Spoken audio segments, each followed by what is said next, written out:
රේඩියෝවට අද දවසේ ආරාධනා කළේ නෝබල් ඩූක් රෝහලේ ආහාර සහ පෝෂණය සම්බන්ධ උපදේශන මණ්ඩලයේ කමිටු සමාජික ශෂිනි චතුරංගී මානන්දුවට. ආයුබෝවන්. ආයුබෝවන්. අපි සරලව මූලිකව පටන් ගමු. ඇයි පුද්ගලයෙක් තමන්ගේ ආහාර රටාව සහ පෝෂණය සම්බන්ධයෙන් අවධානයකින් කටයුතු කළ යුතු වෙන්නේ?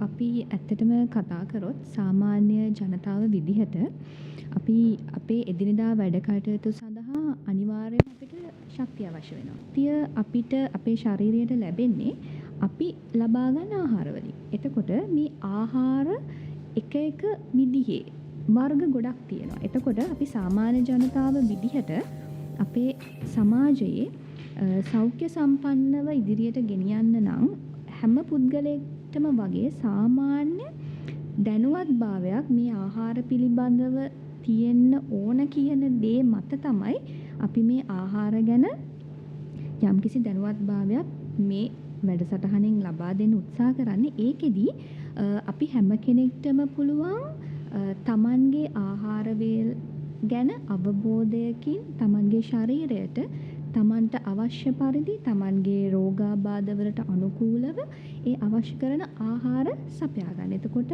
ඒක පැහැදිලිව ඒගොල්ලන්ට වෙනත් අපි කියන්නේ වියදමක් නැතුවම තමන්ට ලැබෙන විදිහට තමන්ගේ ආදායමට සරිලන විදිහට ඒ අවශ්‍ය ආහාර සැකස් කර ගැනීමට තමයි අපි මේ උපදෙස් ලබා දෙන්න උත්සාහ කරන්නේ මේ වැඩසටහන.